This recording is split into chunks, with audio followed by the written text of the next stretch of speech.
আমরা যদি দেশ ও দেশবাসীকে লুটি তাহলে আমাদের বিরুদ্ধে রুখে দাঁড়াবে, তাই তারাও চায় মাদ্রাসাগুলো ইসলামগুলোকে বন্ধ করে দাও, মিটিয়ে দাও। এক নম্বর।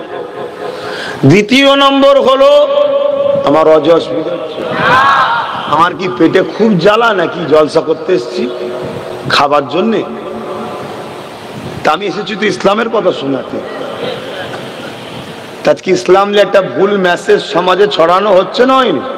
আমি যে অজগুলো করছি আমি জ্ঞান দিচ্ছি না। প্রত্যেকটা মসজিদে প্রত্যেকটা উলামা প্রত্যেকটার বক্তার উচিত আজকের দিনে এই অজ করা। তাহলে 1 লক্ষ লোক যদি বলে তাহলে আব্বাস সিদ্দিকীর উপরে চাপ আসবে না, আর একা বললে হাজারো দিক থেকে চাপ আসবে, জলসাটা বন্ধ করো, ওকে আসতে দিও না। আর সবাই যদি বলে তাহলে সবাই আল্লাহর কাছে ছাড়াও পাবে, আর চাপও কারো জলসাতে আসবে না। কিন্তু দুঃখ কেন এই ভারতবর্ষে ইংরেজ পিরিয়ড যখন চলছিল ওই সময় একজন মৌলানা সাহেব ছিলেন, তিনি ওই কলেমার প্রচার হক কথা বলার জন্য তাকে ইংরেজ বন্দি করে। এই বন্দি করার পর একদিন তেনাকে মৃত্যুদণ্ডের শাস্তি দেওয়া হচ্ছে। তা কালকে ধরুন ওনার মৃত্যুদণ্ড হবে, আজকে রাত্রিরে ওনার কাছে আর একজন মৌলানা এসে ওনাকে বলছে আপনি কলমাটা পড়েলেন কেন, কালকে আপনার মৃত্যুর দণ্ড দেওয়া হবে। তখন ওই মৌলানা বলছে যে আপনি আমাকে কলেমা পড়াচ্ছেন, আমার তো মৃত্যুদণ্ড দেওয়া হচ্ছে কলেমার প্রচারের জন্যই, তা আপনি আমাকে জেলের মধ্যে সে কলমা প্রচার করছেন, আপনাকে মৃত্যুদণ্ড দেবে না? বলছে আমাকে তো সরকার মাইনে দিয়ে রেখেছে। কি বুঝলেন? কিছু বুঝতে পেরেছেন? তাহলে এই সমাজেও এখন দুটো ওয়াইজিন, দুটো মৌলানা আছে। একদল মৌলানা বক্তাকে সরকার মাইনে দেয়, তারা ওয়াজ করার নামে ছলে বলে কৌশলে ভয় দেখিয়ে হলেও সরকারের কোলে তোলার চেষ্টা করে। তাদেরকে হাজারো ফ্যাসিলিটি দেওয়া হবে, তাদের বিরিয়ানিতে সরকার 2-4টে গরু প্রয়োজন হয় তাও দেবে, খা। আর যারা হক কথা ইসলামের জন্য বলতে আসবে তাদেরকে বন্দি করা হবে। কথা মাথায় ঢুকছে না? ঢোকে না? এবারে বন্দি অনেক ধরনের হয়, কারো জলসা করতে দেবে না, কোথায় কমিটিকে ডিস্টার্ব করবে, এটাও তো একটা বন্দি তো নাকি গো? এই জন্য বলবো কথাগুলো একটু মন দিয়ে শোনেন। তাহলে 1 নম্বর ইসলামের চরম দুশ্মন কারা বলুন? জালিম শাসক, যারা গরিবের হক মারে, বিধবার হক মারে, মানুষের অধিকার ছিনায়, মানুষের উপরে অত্যাচার করে, মানুষ কথা বললে মিথ্যা কেস দেয়, সমাজের মানুষকে ইসলামের বিরুদ্ধে যে কর্মকাণ্ড, অন্যায় খাদ্য খাওয়ানো, জেনা ব্যভিচারী গান ফাংশনের দিকে টেনে নিয়ে যাওয়া, যেগুলোতে মানুষের মনুষ্যত্ব নষ্ট হয় সেসব দিকে নিয়ে যাওয়ার জন্য তারা চেষ্টা করে। আর এক শ্রেণী হলো যারা ধর্মের নামে ভণ্ডমির দোকান খোলে, তারা কিন্তু যুগে যুগে ইসলামের বিরোধী। যেমন সমাজে কিছু মানুষ আছে যাদের ধারণা তোর ওপরে খারাপ দিন আসছে, তা একটা বাচ্চা ছেলেকে বলি দিতে হবে। এসব শোনা যায় না? যায় না? এই যে ধর্মের নামে ভণ্ডমি। তারপরে ধরুন কারো মেয়ের একটু শরীর খারাপ হয়েছে, ধর্মগুরুর কাছে নিয়ে গেছে, ধর্মগুরু বলছে 2 দিন রেখে যা, বাকিটার বলছি না। এই যে ধর্মের নামে শয়তানি যেসব যারা করে, এরা সব সময় ইসলামকে মিটাতে চায়, কারণ ইসলাম এদের এই ভণ্ডমিকে সর্বসময় ইসলামের আলো দিয়ে প্রমাণ করে দেয় কোনো শয়তানের চালা, এরা কারো ধর্মগুরু নয়। এজন্য এরা ইসলামের চরম বিরোধী করে। আর এই সকল ধর্মগুরুগুলো কি করে? এরা এদের ভক্ত অনুসারী অনুগামীদের ঘরে খাদ্যের মধ্যে এমন নোংরা নোংরা খাদ্য খাইয়ে দেয় যে ভেতরের পার্টস গুলো সব অন্ধকার হয়ে যায়, ভালো মন্দ বেরোনে ঢোকে না। এবং ভক্ত মুরিদদের ঘরে অনুসারীদের ঘরে ট্রেনিং দেয়, ইসলামের বিরুদ্ধে কানে কানে কানে কানে বীজ দেয় যে ইসলাম এগুলো জঙ্গি, এগুলো আতঙ্কবাদ, এদেরকে মেরে ফেলা দরকার। যেমন সাপ দেখলে মারতে হয়, মুসলমান দেখলেই মারতে হয়, এরকম ট্রেনিং দেয়। শুনছেন তো নাকি? এই দুই শ্রেণী হলো যুগে যুগে ইসলামের চরম বিরোধী করে। কিন্তু এরা দুজন যতই বিরোধী করুক, ইসলাম ও ইসলামের অনুসারীদের কখনোই ক্ষতি করতে পারেনি। জোরে বলুন সুবহানাল্লাহ। তবে এই দুই শ্রেণী এক দল, এক শ্রেণীকে আবার হাতিয়ার যুগে যুগে বানায়। ওই হাতিয়ারের পাল্লায় যারা পড়ে সেই মুসলমান গুলোর ক্ষতি হয় এবং তাদের দ্বারা ইসলামের কিছু ঐতিহাসিক জিনিসগুলো নষ্ট হয়ে যায়। তাদেরকে বলা হয় মুনাফিক মুসলমান। এই দুই শ্রেণী যুগে যুগে ভালো ভালো স্কলার ছাত্র মুসলমানদের তাদেরকে মোটা মোটা অঙ্কের টাকা দিয়ে খরিদ করেছে। খরিদ করে তাদের দ্বারা মুসলিম সমাজের মধ্যে একটা মত ঢুকাতে চাইছে। কি ঢুকাতে চাইছে? দুনিয়া কদিনের, উসাব বাবা তোমাদের দেখার দরকার নেই, শুধু আল্লাহ আল্লাহ করো, আল্লাহ আল্লাহ করো, সব আখিরাতে নেবে, দুনিয়ায় উসাব ফিতনা ফাসাদে যাবার কথা বলেন দরকার নেই। অথচ আমার নবী পাক সাল্লাল্লাহু আলাইহি ওয়াসাল্লামের লাইফের একটা বড় অংশ হলো কিতাবুল মাগাজি। জালিম অত্যাচারী শাসকদের বিরুদ্ধে লড়াই করেছে, যুদ্ধ করেছে। জোরে বলুন সুবহানাল্লাহ। ওটাকে পুরো বাদ দিয়ে দিয়েছে। দিয়েছে না দেয়নি বলুন, কথা বলুন। হ্যাঁ, এটা হলো পরিকল্পনা। কেন? এই মুসলমানগুলোকে তোমরা ছলে বলে কলে কৌশলে একদম প্যারালাইসিস রোগী টাইপের বানিয়ে দাও, এদের মেন্টালি থেকে ঢুকিয়ে দাও যে না না না ওসব আমাদের দরকার নেই, আমরা এসেছি আল্লাহ আল্লাহ করবো, কারবার ব্যবসা বাণিজ্যে থাকবো, ও কোথা কি হচ্ছে না হচ্ছে অন্যায় দেখার দরকার নাই। অথচ আল্লাহ পাক কোরআনের মধ্যে বলছেন, আল্লাহ পাক কোরআনের মধ্যে জানিয়ে দিলেন, এ দুনিয়া মানুষেরা কুনতুম খায়রা উম্মাতিন উখরিজাত লিন-নাসি তা'মুরুনা বিল মা'রুফ ওয়া তানহাউনা আনিল মুনকার। এ দুনিয়ার মানুষ, আমি আল্লাহ তোমাদেরকে দুটো কাজ দিয়েছি। ইসলাম দুটো পাট্টির উপর দিয়ে যেতে লেগেছে। যেমন আমাদের রেলগুলো দুটো পাট্টির উপর দিয়ে যায়, ইসলামের গাড়িটাও দুটো পাট্টির উপর দিয়ে যাচ্ছে। কুনতুম খায়রা উম্মাতিন, এ উম্মতে মুহাম্মাদি, তোমরা হলো শ্রেষ্ঠ উম্মত। কেন শ্রেষ্ঠ উম্মত? তোমাদের ঘরে দুটো কাজ করতে হবে, তবেই তোমরা শ্রেষ্ঠ উম্মত হবে। কি দুটো কাজ? অন্যায় দেখলে মিটিয়ে দাও, অন্যায়কে মিটিয়ে দিয়ে ন্যায়কে জমিনে প্রতিষ্ঠিত করো।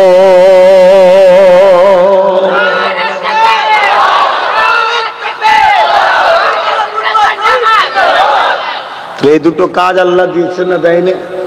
তাহলে প্রথম কাজ কি? অন্যায় মিটাও, সন্ত্রাসী মিটাও, জঙ্গিবাদ মিটাও, গুন্ডাগিরি মিটাও, দাদাগিরি মিটাও।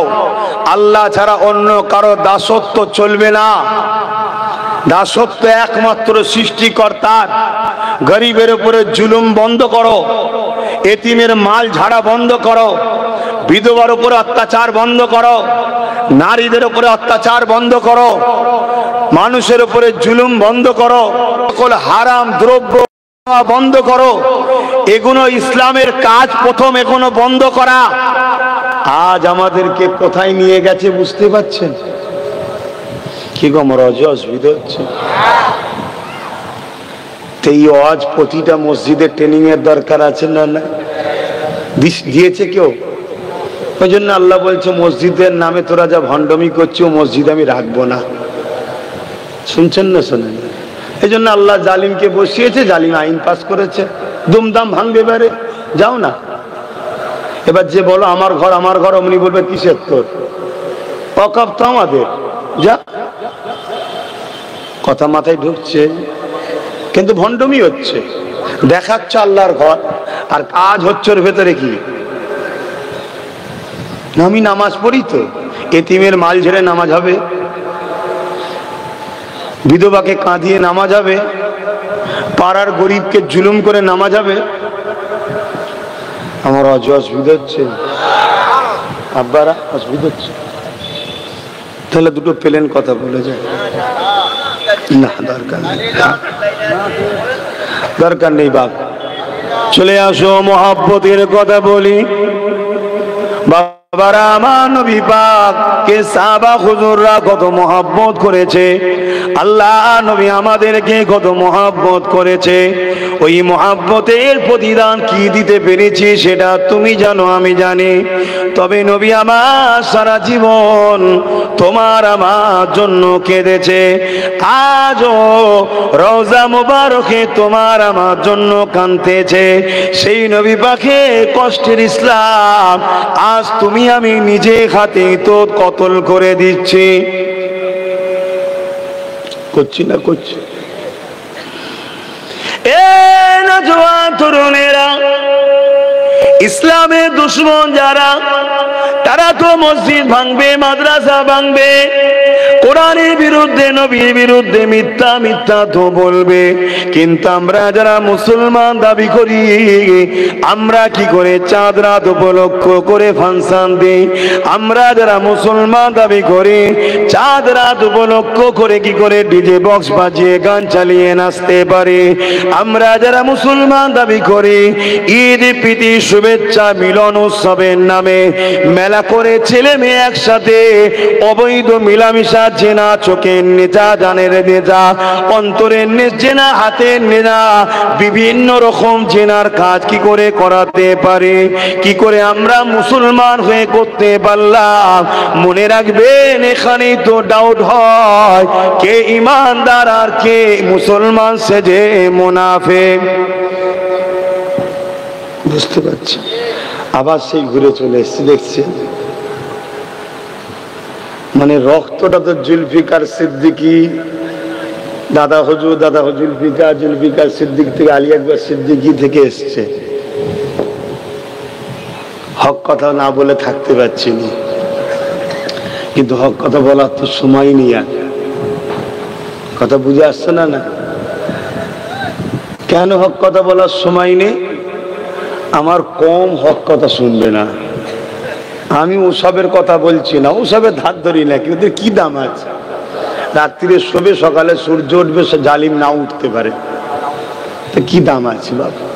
আর আমার কমই তো শুনতে চাইছে না, আমার কম তো কমেন্টে গালিগালাজ করছে, আমার কমই তো আমাকে সমালোচনা করছে, আগেও করেছে, এখনো করছে, আগামীতেও হয়তো করবে। তরুণেরা, আল্লাহ নবীর জীবনে এমনও দিন গেছে, এই পৃথিবীর জমিনে অন্যায়কে মিটাবার জন্য, জুলুমকে বন্ধ করার জন্য নারীগুলোকে জ্যান্ত জ্যান্ত পুঁতে দেওয়া হতো। আল্লাহ নবী বন্ধ করার জন্য গরিবের হককে মারা হতো, এতিমের হককে ছিনিয়ে নেওয়া হতো, মানুষগুলোকে কৃতদাস দাসী বানিয়ে বাজারে নিলামে তোলা হতো, মানুষ কিনা বেচা হতো। এইভাবে যে অন্যায় অত্যাচার জমিনের উপরে চলছিল, আল্লাহ নবী এখনো বন্ধ করার জন্য যখন নবী আমার কাবার সামনে দাঁড়িয়ে গিয়ে বলল, এ মক্কার মানুষের এখনো বন্ধ করো, এখনো অন্যায় হচ্ছে, জুলুম হচ্ছে, তুমিও মানুষ, এরাও মানুষ, বড় লোক হয়েছো তো গরিবের উপরে জুলুম করার জন্য নয়, নারীকে জুলুম করার জন্য নয়। নারী হলো মায়ের জাত, তাদেরকে সম্মান করতে হয়, তাদেরকে স্নেহ করতে হয়, ভালোবাসতে হয়। আল্লাহ নবী এইভাবে যখন মেসেজটা দিতে লেগেছে, তৎকালীন ক্ষমতাশালী শাসক ছিল আবু জেহেল, তৎকালীন ক্ষমতাশীল শাসক ছিল উতবা সাইবা। তারা আমার নবী পাকের খবরটা পেয়ে গেল যে মুহাম্মদ এই মেসেজ ছড়াতে লেগেছে। তারা দেখলো রসুলকে যদি রুকা না যায়, দলে দলে মুসলিম কোন মুহাম্মদ রসুলের দিকে চলে যাবে। মুহাম্মদ রসুলের দিকে যদি চলে যায়, তাহলে আমাদের অন্যায়ের জুলুমের সাম্রাজ্যখানা মিটে যাবে। এই জন্য তারা আমার নবী পাককে রুখতে চেয়েছিল। কাবার জমিনে আল্লাহর মাসেতে ইফতারের মাহফিলের নামে কি রকম নাটক গুলো হতেছিল, কারা করতেছিল? আমরা মুসলমানরাই করতেছিলাম। আজকে যে নামাজেতে, যে ঈদগাতে মুসলিম নারীদের পর্যন্ত যাওয়া নিষেধ রয়েছে, কলিকাতার রোডে আমার রাজ্যের সিএম একজন মহিলা হয়ে সেখানে চলে গেল। সে তো আর এমনি এমনি চলে যায়নি, তাকে নিয়ে গেছে যারা। খেয়াল করে দেখুন, তারা সমাজের বুকে মুসলমানদের উলামা দাবি করে, তারা সমাজের বুকে মুসলমানদের মাথায় বসে রয়েছে। এই সকল মুনাফিক গাদ্দাররা যখন আমাদের মাথায় থাকবে, তখন কেন্দ্রে বসে থাকা লোকগুলো ওয়াকাফ বিলকে তো সহজেই লিখে নেবে। নেবে একটা দেবো, ঠাস করে যেতে দেবো, পাগলামি ছুটিয়ে ফেলবেন।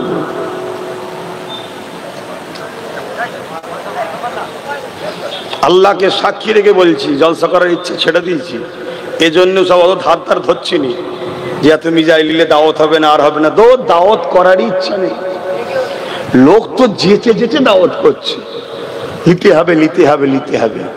2 ঘন্টা 4 ঘন্টায় সেদিন মধ্যম গ্রাম থেকে এসেছিল, শুনলে জানবে, কেঁদে ফেলেছে ছেলেগুলো। আমি শুধু বলেছি তোদের জলসায় 7-8 বছর গেছি, বছর যাব না। ডেট আছে না নেই পরে কথা, যাব না। 4-5 ঘন্টা ধরে বসে জন ছেলে হাত পা ধরে টানাটানি করছে, কাঁদা শুরু করেছে। দেখে আবার ময়া লাগলো, নিলাম। ভালো লাগছে না, কি জলসা করবো? মুসলমানের অবস্থাই তো মুসলমান দিনের সবচেয়ে বড় দুশ্মন। কি ওদের বিষয়ে বলবো? আমাদের ক্ষতি তো আমরা নিজেরাই করছি।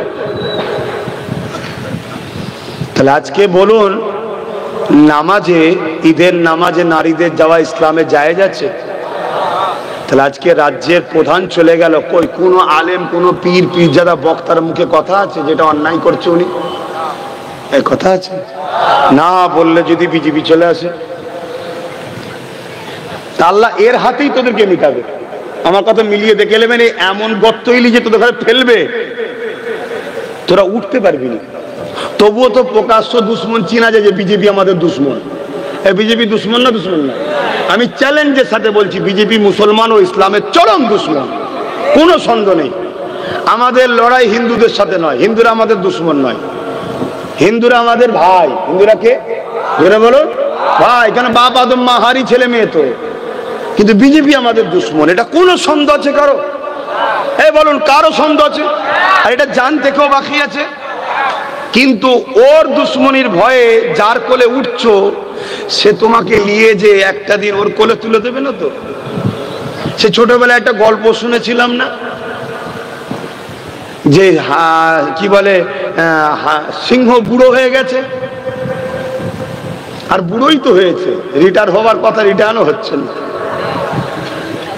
তো স্বীকার করতে পারছে না, কি করবে? শিয়াল পণ্ডিতকে ধরেছে। শিয়াল পণ্ডিতকে ধরে বলেছে, এক কাজ কর, তুই খোরাক নিয়ে আয় আমার কাছে, তোকেও কিছু ভাগ দেবো। শুনেছেন না? শুনেন। শিয়াল তো যাকেই বোঝায়, কেউ ফাঁদা পাতা ফাঁদে পা দিতে, আর পেয়েছে গাধাকে।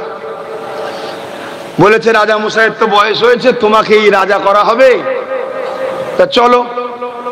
রাজা মশাই ডেকেছে, কিন্তু খুশিতে খুশিতে নাচতে নাচতে চলে গেছে। আর সিংহ তো বুড়ো হয়ে গেছে, খাওয়ান দিয়ে শিকার করা হয়নি, খাবারের এমনি লোভ ছিল, যেই সামনে এসেছে বেশি কাছে যাবার আগেই টপকো ধরতে গেছে। যেমন মাঝে মাঝে মিস করে ফেলছে, দেখছেন না? এরাও মাঝে মাঝে মিস করছে না, করেনি? হ্যাঁ, টপ করে ধরতে গেছে। এই টপ করে যেই ধরতে গেছে, কিছুদিন আগে একজন বলল, দেখলেন না, এদের নাম করে বলল এরা আসার পরেই তো আমাদের পশ্চিম বাংলায় জায়গা বেশি হয়েছে। দেখেছেন কি? হ্যাঁ, ওই যে খপকো ধরতে গেছে, মানে বলে ফেলছে। কান দুটো এখন ধরেছিল, কান দুটো ছিঁড়ে রয়ে গেছে। গাধা লাভ মেরে ছুট, সুযোগ পেল না। গাধার বুঝে লিয়া দরকার ছিল যে আমার নয় রে, শিয়াল নিজের আমাকে ঝাড়ার জন্য। শিয়াল এসে আবার বুঝাচ্ছে, তোর পাগল কোথায় গেলে, তোর দ্বারা আর কিচ্ছু হবে না। ভাবছিলাম তোকে রাজা বানাবো। যেমন কিছুদিন আগে দেখেছিলাম সব জেলার সভাপতি মুসলমান দিয়েছিল, এখন সব লাথি মেরে বার করে দিয়েছে। বুঝতে পারছেন না? পারেন না? তা ভেবেছিলাম তোকে রাজা বানাবো, তা কান থাকলে মুকুট পড়বি কি করে রাজার? ওই জন্য কান দুটো রাজা মশাই কেটে নিল। বলছো ও তাই নাকি? তা চলো যাই। আবার গেছে। এ গল্প জানেন না? তা যাক, আমি গল্প আর বেশি শোনাচ্ছি না। জানেন যখন, বুঝেলেন। কিন্তু গাধা তার বুদ্ধি আর খুললো না, লাস্টে ধরে ছিঁড়ে ফিরে খেয়ে নিয়েছে। খাবার সময় সিংহ বলছে, হারা কলজেটা কই রে, কলজে কই? তখন শিয়াল বলছে, কলজে থাকলে আর গাধা কি ধরা দিত? কলজে নেই বলেই তুই গাধা। শুনছেন তো নাকি? তখন সিংহ আর শিয়ালে মারপিট হচ্ছে। তা এদেরও দুজনের মারপিট হচ্ছে, শুধু আমাদের ঘরে ঠিকভাবে দিতে পারছে না তাই, মানে কলজে পাইনি তাই লড়াই চলছে। কথা মাথায় ঢুকছে তো নাকি? বুঝে নাও বাপ, আর কত তোদের জন্য রিস্ক নেবো? হ্যাঁ, আর কত রিস্ক নেবো? বাপেরা, নওজওয়ান তরুণেরা, হাসবুনাল্লাহ ওয়া নি'মাল ওয়াকিল, নি'মাল মাওলা ওয়া নি'মান নাসির। যারা আল্লাহর উপরে ভরসা করে চলে তাদের জন্য আল্লাহ যথেষ্ট। তোমরা মনে রাখবে, সাহাবা হুজুররা আমার নবী পাককে মুহাব্বত করেছিল, ভালোবেসেছিল। আল্লাহর উপরে সাহাবা হুজুরদের ভরসা ছিল। ওই সময় জালিম আবু জেহেল, উতবা, সাইবা সাহাবা হুজুরদেরকে কত জুলুম করেছে। এমনকি গরম বালির উপরে শুইয়ে দিয়ে তাদের বুকের উপরে ভারী পাথর চাপিয়ে দিয়ে বলতে লেগেছে, মুহাম্মদ রাসূলকে ছেড়ে দাও, ইসলামকে ছেড়ে দাও, আল্লাহকে ছেড়ে দাও। এ যুবকেরা, সাহাবা হুজুরদের সিনাতে এত পাওয়ার ছিল, এই গরম বালির গরমটা তাদের কাছে কিছুই মনে হয় না। তাদের বুকের ভারী পাথরটা তাদের কাছে কিছু মনে হয় না। হ্যাঁ, কষ্ট হয়েছে, কিন্তু ইমানের পাওয়ারের কাছে এই কষ্টটাই কোনো কষ্ট মনে হয় না। এত জুলুম করে আবু জেহেল, উতবা, সাইবা হেরে গেছে, কিন্তু সাহাবা হুজুর দিগকে আল্লাহ ও নবীর কাছ থেকে সরাতে পারেনি।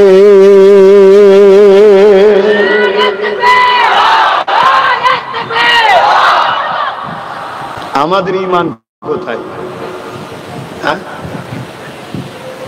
শুধু একটু তরমুজ খাবার জন্য চলে যাচ্ছে ইফতার পার্টিতে। কি যায় না মুসলমান? অথচ সরকারি পয়সায় যে ইফতার কোনো হয়, খাওয়া সম্পূর্ণ হারাম। আমি ফতোয়া দিয়েছি, কোন মায়ের লাল আছে আমার ফতোয়া কেটে দিক। কোন মায়ের লাল আছে ফতোয়া কেটে দিক। শরিয়াত কোন পীর মুফতি মাওলানার নয়, শরিয়াত আমেনার লালের। যদি জায়েজ হয় ওই ফতোয়াটাও নিয়ে আসো, তাহলে ওটা মেনে নেবো। কেন গভর্নমেন্টের সরকারি পয়সা দিয়ে কোনো ইফতার করা যাবে না।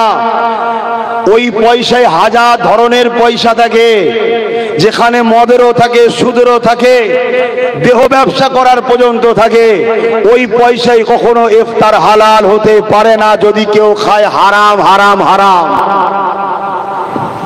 কথা মাথায় ঢুকছে? যদি সন্দেহ হয় ফতোয়া নাও। সে যদি কোরআন সুন্নাহ দ্বারা দলিল দিয়ে আমায় ভুল প্রমাণ করে দেয়, আমি পরের বারে এসে বা আমিও লাইফে এসে ক্ষমা চেয়ে তওবা করে নেবো যে ভাই আমার পড়া কম ছিল, নতুন একটা হাদিস বেরিয়েছে তাই আমি তওবা করে নিচ্ছি। এক কথা বুঝছেন না বলেন? হ্যাঁ, চোখে হয়তো আমরা দেখি অনেক মানুষ নাচারে যায়, না গেলে সমাজে টিকতে পারবে না। এমনও অনেক মজবুরি লোক আছে যাই সমাজে, জান বাঁচানো ফরজের ক্ষেত্রে মসলা আলাদা হবে, এটাও বলে যাচ্ছে। কিন্তু তুমি জান বাঁচাবার জন্য যাচ্ছ না খুশি মনে যাচ্ছ সেটা আল্লাহ তুমি জানো। কিন্তু ফতোয়া তো ফতোয়ার জায়গায়। যেমন জান বাঁচাবার জন্য কেউ যদি কোনো পানি না পায়, জান চলে যাবে এমন সময় তোমার সামনে কেউ মদ শরাব দিয়েছে, জানটুকু বাঁচাবার মতো তুমি গলাটা ভিজিয়ে দিয়ে পানির তালাশে বেরিয়ে যাও, এটা ইসলামে ইজাজত আছে। জান বাঁচাবার জন্য এমন একটা খাদ্য পেয়েছো যেটা মরা জন্তু পড়ে আছে, হালাল না হারাম? মরা জন্তু। জানটা বাঁচাবার জন্য তুমি ওই অংশ থেকে যতটুকু খেলে জানটা বাঁচবে খেয়ে নাও, কিন্তু হালাল রুজির জন্য তুমি বেরিয়ে যাও, ওর উপরে নির্ভর করে থেকো না। আরো একটা কথা, কয়েকজনের সঙ্গে আমার কিছু জায়গায় কথা হয়েছিল, ইশারাই বলবো বুঝে নেবেন। হারা এই কাজ করলি কি করে? বলেছিল অত বোকা আমি নয়, পকেটে করে খেজুর নিয়ে গেছিলাম, বাকি বুঝার বুঝেলেন। আমি কাউকে বাঁচাবার সাফাই দিবার জন্য বলছি না, কেন যে আমার গলায় পাদে লগড়াতে চাই তাকে আমি বাঁচাতে চাইছি না, কিন্তু হাকিকাতটা বলছি। কথা মাথায় ঢুকলো? কিন্তু শরিয়াতের ফতোয়া তোমাকে নিতে হবে। এবার তুই মানবে কি মানবে না সেটা সব নিজের নিজের ব্যাপার। তো ভাইয়ের আমার, তাহলে সাহাবা হুজুরদের উপরে কত জুলুম, সে জুলুমের তো চারানা পার্সেন্ট আমাদের উপরে হয়নি। কিন্তু আমরা দেখুন খুশিতে খুশিতে আমার ধর্মের কাজকে নষ্ট করছি। কেন? ওই যে একটা বড় বড় ব্যানারে প্রচার হচ্ছে না, ধর্ম যার যার উৎসব সবার, প্রচার হচ্ছে না? হয়নি? মানে ধর্মটা হলো রোজা আর ইফতারটা হলো উৎসব। এরা ভাগ করে নিয়েছে, শয়তানরা সব ভাগ করে নিয়েছে। ধর্মটা হলো রোজা, তাই রাখে না, রোজা যার যার, মানে রোজা হলো মুসলমান দেশে করবে, আর উৎসবটা হলো ইফতার, তাই এটা সবার। এ কথা মাথায় ঢুকছে না? কিন্তু যারা আসছে তাদেরকে আমি অতটা দোষ দেবো না। আমি দোষ দেবো হচ্ছে আমাদের মোল্লা মুলি সাহেবদের দোষ দেবো, যে এটা কিভাবে হালাল করলেন আপনারা, একটু ফতোয়াটা সমাজকে জানান না। তাহলে আব্বাস সিদ্দিকও তো বলা বন্ধ করে দেবে নাকি? একটু ফতোয়াটা জানানো দরকার তো না? হ্যাঁ কি না বলবেন তো, যে কোন দিক দিয়ে কোন অ্যাঙ্গেলে এই যে ধর্ম যার যার উৎসব সবার, এটা জায়েজ হচ্ছে, একটু জানানো দরকার আছে না নাই? তবে আমার ক্ষুদ্র যতটুকু আল্লাহ এলেম দিয়েছে, কেউ যদি মনে করে কোনো মুসলমান ধর্ম যার যার উৎসব সবার, সঙ্গে সঙ্গে সে মুসলমান ইসলাম থেকে বেরিয়ে মুশরিক হয়ে যাবে। মুশরিক বোঝেন তো? শিরককারী, যার গুনার মাফ নেই, চির জাহান্নামী, ঢুকবে বেরোবে না। কোন মুসলমান মদ খেয়েছে চির জাহান্নামী নয়। কোন মুসলমান জেনার মতো পাপ করে ফেলেছে চির জাহান্নামী নয়। কোন মুসলমান নামাজ কাজা করেছে চির জাহান্নামী নয়। কোন মুসলমান রোজা রাখতে পারেনি তাও চির জাহান্নামী নয়। জাহান্নামের রোজা না রাখা যতদিনের শাস্তি আল্লাহ খাটিয়ে মাফ করে দেবা, তওবা করলে হয়তো আল্লাহ তাকে মাফ করে জাহান্নামে যেতেও হবে না। জোরে বলুন সুবহানাল্লাহ। কিন্তু শিরকের গুনাহ, কথা কিছু ঢুকছে? এত বড় একটা কথা মুসলিম সমাজের মধ্যে ঘুরে বেড়াচ্ছে, মুসলিম ঘরের ছেলেরা স্লোগান দিচ্ছে, বড় বড় হোর্ডার তৈরি করে ব্যানার তৈরি করে ছড়াচ্ছে, এবং যেসব মুনাফিক মুসলমান গুলো এগুলো করছে তাদের সঙ্গে অনেক ইমাম মোল্লা মৌলী সাহেব পীর পীর যাদের আবার এক স্টেজে ফটোও তুলছে। আমার কথা কি অসুবিধা হচ্ছে? আরে দিনটা কি আমার আব্বা আলী আকবর সিদ্দিকীর নাকি? না দিনটা আমার দাদু জুলফিকার সিদ্দিকী ছোট হুজুরের দিন নাকি? দিনটা জবানার মুজাদ্দেদ দাদা হুজুরের নাকি? হ্যাঁ, দাদা হুজুর হলো দিনের 19-20 শতাব্দীর পূর্ব ভারতের ম্যানেজার ইমাম হয়ে এসেছে। জোরে বলুন সুবহানাল্লাহ। তার অনেক বড় পাওয়ার আমি অস্বীকার করছি না, কিন্তু দিনের মালিককে আমিনার লাল মোহাম্মদ রসুল, জোরে বলুন সুবহানাল্লাহ, আর তিনাকে মালিক বানিয়েছেন আল্লাহ। তাহলে আমার নবীর দিন নিয়ে খেলা হবে? আমার ভাই করলেও ছাড় নেই, আমার ছেলে করলেও ছাড় নাই। ছাড় দিয়া মানেই তো কিয়ামতের দিন শাফাআত নাই। কথা শুনছেন? কারণ আমার নবী পাক এই দিনের জন্য এমনও দিন গেছে, তায়েফের জমিনে গেছে, আল্লাহ নবী তায়েফের মানুষকে দিনের কথা শোনাতে লেগেছে। এ তায়েফের মানুষেরা, তোমরা মায়েদের উপরে জুলুম করো না। এ তায়েফের মানুষেরা, তোমরা নারীগুলোকে জ্যান্ত পুঁতে দিও না। এ তায়েফের মানুষেরা, গরিবের মাল জোর করে দখল করে নিও না। এ তায়েফের মানুষেরা, এতিমের মাল ভক্ষণ করো। মাশাআল্লাহ, হুজুরের এই জলসাটি শুনে খুব ভালো লাগলো। যদি আপনাদের ভালো লেগে থাকে তাহলে আমাদের চ্যানেলটাকে লাইক, শেয়ার, কমেন্ট, সাবস্ক্রাইব করে পাশে থাকবেন।